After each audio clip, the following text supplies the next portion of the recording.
nos debemos preocupar? ¿Qué es lo primero que podemos transmitirle a la gente? Mirá, preocuparnos sí, no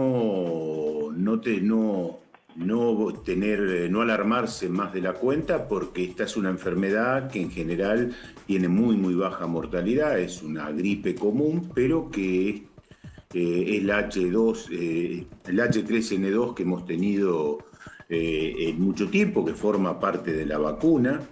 Pero bueno, ahora apareció un nuevo subclado que se llama K y que es mucho más virulento, o sea que es mucho más contagioso. No provoca enfermedad más grave, pero sí se contagia con más facilidad. Eso genera que haya un número muy alto, y este número muy alto genera problemas en el sistema de salud, porque son muchas las consultas. Encima es una enfermedad que coincide con otras en el número, es una enfermedad invernal, con otras enfermedades respiratorias. Entonces eso tensa el sistema de salud por más número de consultas y más número de internaciones. Este número de internaciones no es por mayor gravedad, sino por mayor número. Juan Carlos, ¿cuáles son los síntomas? Entiendo que son bastante amplios y variados. ¿Y qué es lo que tenemos que hacer justamente para no colapsar este sistema de salud? Mira, es una gripe. El síntoma más importante es la fiebre, la astenia, el cansancio. Algunos pacientes pueden tener tos. La tos es no productiva en ese caso, y las cosas que podemos hacer son pocas, son los cuidados habituales que tenemos que tener para evitar las enfermedades respiratorias. Pero bueno, también en general, aunque van a aparecer algunos casos, este no es el momento donde uno espera que pueda haber un brote o un pico de casos. Generalmente ese brote o pico de casos es alrededor de mayo, junio, en Europa, que es donde afectó, como afecta siempre las gripes. Primero están en el hemisferio norte durante su invierno, y después en nuestro invierno, 6 meses después, aparecen acá. Sí. Y lo que pasó allá es que se adelantó, y es probable que acá también tengamos lo mismo, y que entonces a partir de marzo, abril, empecemos a tener picos de esta enfermedad, que es lo esperable. Doctor Cisneros, ¿puede llevar a un paciente que se complique en cuanto a su cuadro a una terapia intensiva, como ocurriera en su caso durante la pandemia del COVID? Y mirá, sí, eso siempre lo que sucede, sí, y siempre hay algún caso que llega a terapia intensiva. Lo que pasa es que esta enfermedad, si bien puede ser trivial en gente que tiene otras patologías, sí puede ser grave. Puede descompensar otras patologías, y esos generalmente son los pacientes que vienen a terapia intensiva. Y eso es lo que hace peligrar el sistema, ¿no? Si se multiplicaran exponencialmente los casos. Si vos lo mirás, justamente esos son los que tienen la indicación de la vacuna. Los que tienen mayor riesgo y mayor riesgo de complicaciones, entre ellas sería la terapia intensiva también. Y Juan Carlos, veíamos las imágenes en Reino Unido en donde volvieron a utilizar el barbijo. A mí me trae malos recuerdos, no le voy a mentir, pero entiendo que es una gran herramienta. ¿Lo recomienda?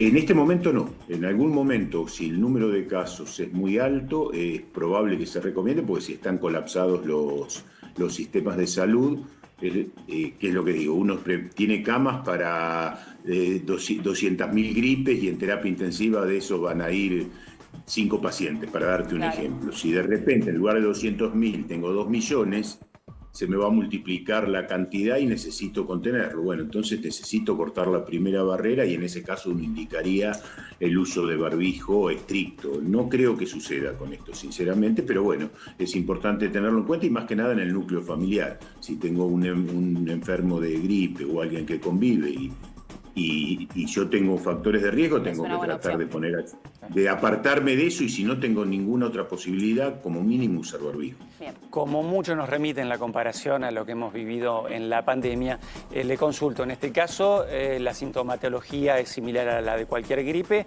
¿El diagnóstico es un diagnóstico en una entrevista por guardia con un médico clínico, o amerita algún estudio que lo confirme? Mira, en general es un diagnóstico clínico. Lo que se hace, por ejemplo, es que haya unidades centinelas. Por ejemplo, en el MUNISA hay una unidad centinela.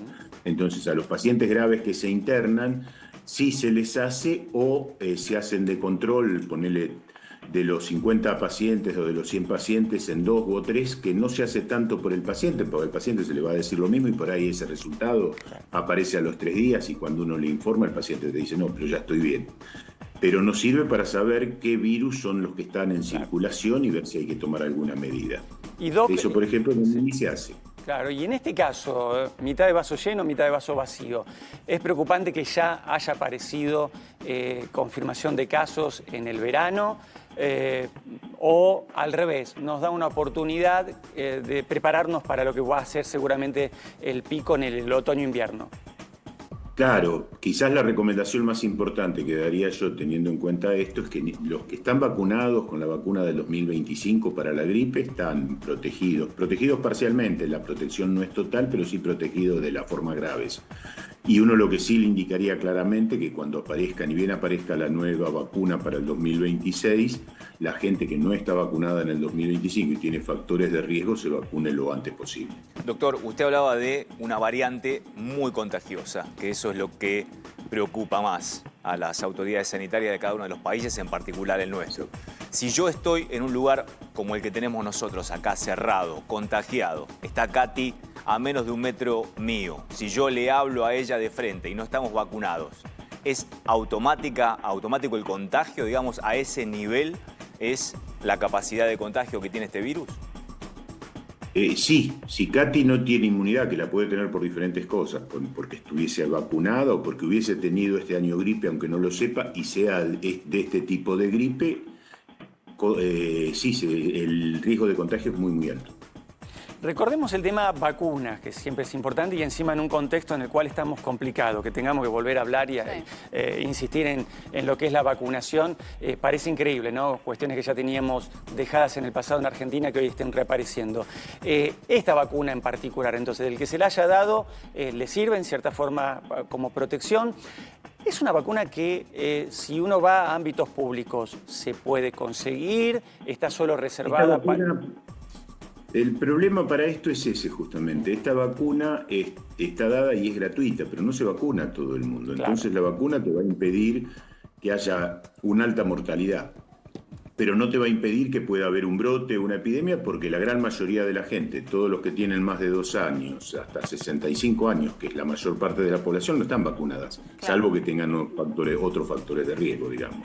Pero es mínimo en porcentaje de la población la gente en ese grupo etario que está vacunada. Y Doc, entonces las condiciones no están dadas, por suerte, para que no se repita una pandemia, ¿no? Que era el principal miedo cuando empezamos a conocer estas noticias, por lo menos en Europa. Eso por el momento no va a suceder. Entiendo que es difícil hacer futurología, pero los factores indican otra cosa.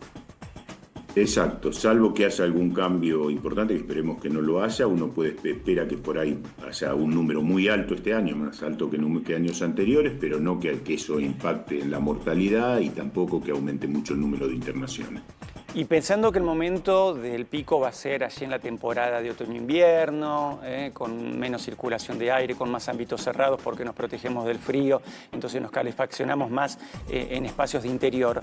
¿Cuándo sería oportuno decirle a la gente que nos está viendo en su casa que primero con prioridad, ¿no?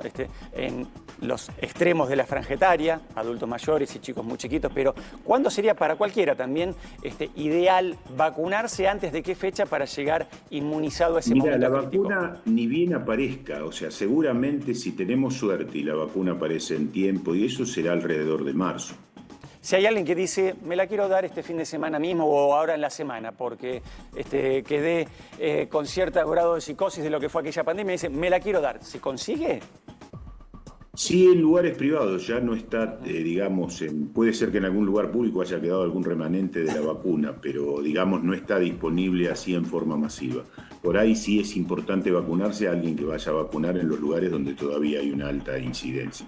Hay, respecto de la vacunación, doctor, alguna contraindicación respecto de una vacuna que me pudiera haber dado en algún tiempo antes? Por ejemplo, yo me doy la segunda dosis del dengue en marzo y aparece la vacuna de la gripe unas semanas, unos días después. ¿Me puedo dar la vacuna o en ese intercambio casi automático los médicos prefieren no, dejar un espacio se entre está vacuna y dando vacuna? Se puede.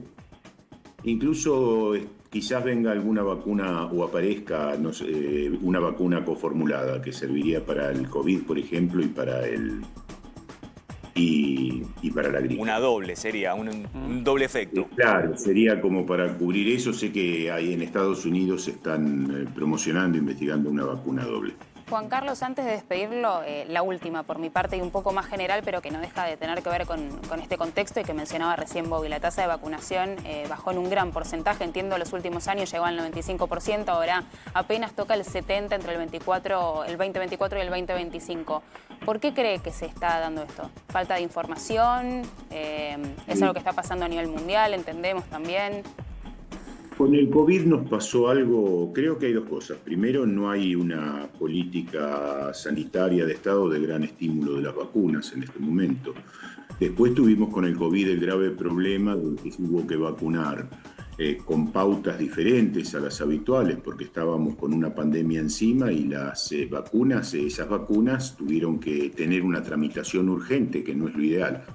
Era imprescindible en ese momento hacerlo, pero no es lo ideal. Y eso generó mucha discusión, esa discusión se trasladó a los medios y hubo mucha gente que empezó a desconfiar de las vacunas.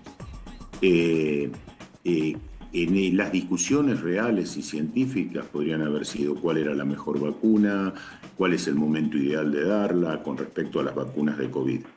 Pero eso hizo que la gente entrase en una incertidumbre o en una duda. Incluso en nuestro país, por temas políticos, se dijeron cosas aberrantes de las vacunas, bueno, cosas que son increíbles, y por gente que es muy respetada en la sociedad o que tiene seguidores, eso generó mucha duda. Y lamentablemente esa duda se trasladó a vacunas que no tienen ninguna discusión. Es una gran vergüenza para el país, por ejemplo, tener muertos por tos convulsa en esta época, tener el alto nivel. También. Una locura. Bueno, será tarea... Tienen vacunas que las previenen perfectamente y que están totalmente demostradas, incluso por el tiempo. Será tarea conjunta de ustedes y nosotros poner nuestro granito de arena para revertir esta situación que parecía ya superada, el tema de la vacunación. Así que, Doc, muchísimas gracias por atendernos un ratito esta mañana. Gracias a ustedes, buenos días.